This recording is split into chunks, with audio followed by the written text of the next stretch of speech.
ছিলেন আমার ভাই, আর এখান থেকে যাবার পর ওনার কি অবস্থা হয়েছিল সেটাও আমি ওনাকে জানাই। এরপর উনি শান্ত হন আর আমাদের একটা ডায়েরি দেন আর বলেন, মারজানকে নিয়ে যত কিছু জানার চেষ্টা আমি করেছি সব এখানে লেখা আছে, একটা ঠিকানাও আছে। আমাকে তো লোকে কিছু বলে নাই, তোমাদের বললেও বলতে পারে যে দেখো।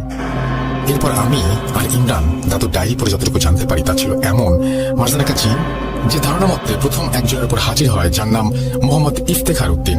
কোনো কারণ ছাড়াই ওনার আচরণ বদলে যায়, আর উনি একদিন রাতের বেলা রান্নাঘর থেকে বটি নিয়ে দিঘির সামনে গিয়ে নিজের গলা কেটে দিঘির মাঝখানে চলে যান আর দাঁড়িয়ে থাকার মতো করে ভেসে থাকেন।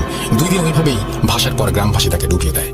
ইফতেখার উদ্দিনের ঠিকানা সেই ডায়েরিতে লেখা ছিল, আর সেই ঠিকানা অনুযায়ী আমরা পাশের গ্রামে গিয়ে ইফতেখার উদ্দিনের বাড়ি খুঁজে বের করি। বাড়িতে ছিল ইফতেখার উদ্দিনের ছেলে আর ইফতেখার উদ্দিনের স্ত্রী। ওনারা আমাদের আসার কারণ জিজ্ঞেস করলেন।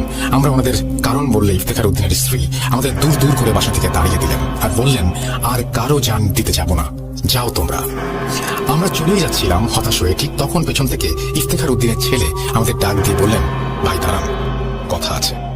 এরপর উনি আমাদের দিঘির পাড়ে নিয়ে যান আর বলেন, ভাই আমার আব্বা খুব ভালো মানুষ ছিলেন, এটা লোকে বলতো, আমি তো দেখি না ওনারে। আমি তখন আমার মায়ের পেটে, যখন আব্বা নিজের গলা কেটেছে। তবে আমি জন্মের পরে ময় মুরব্বীদের কাছে শুনেছিলাম যে আমার নানা আসছিল, সে নাকি আমার আব্বা মরার 1 বছর আগে একইভাবে নিজের গলা কেটেছিল। ওনার নাম জয়নাল মণ্ডল, ওনার বাড়ি পাশের গ্রামে, ওইখানে খোঁজ নেন। এই বলে ইফতেখার উদ্দিনের ছেলে আমাদের ঠিকানা দিয়ে চলে যান। এরপর আমরা পাশের গ্রামে চলে যাই আর সেখানে জয়নাল মণ্ডলের বাসা খুঁজে বের করি। জয়নাল মণ্ডলের বাড়িতে ওনার নাতি পরিবার পরিজন নিয়ে বাস করছেন। ওনার নাতি আমাদের আসার কারণ জেনে বললেন, এই শয়তান আবার জেগেছে, সব দোষ আমার দাদির। আমি তখন ওনাকে এর মানে জিজ্ঞেস করলে উনি বলেন, আমার দাদি ছিল একটা ডাইনি, সবসময় মানুষের ক্ষতি করে বেড়াতো টাকার লোভে।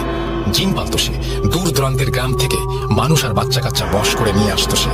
আমরা কিছু জানতাম না, তখন সব গ্রামের আশেপাশের অনেক ঘন জঙ্গল ছিল, তাই মানুষ ভাবতো যে যারা হারাচ্ছে তারা হয়তো জঙ্গলে সাপ বা জন্তুর হাতে মরছে। দাদি ছিল খুব চালাক, যাদের সংসারে খুব ঝামেলা হতো তাদের সে বলে দিত, তাই ওই লোকেরা খুঁজে না পাওয়া গেলে মানুষ ভাবতো যে তারা হয়তো সংসার ত্যাগ করেছে।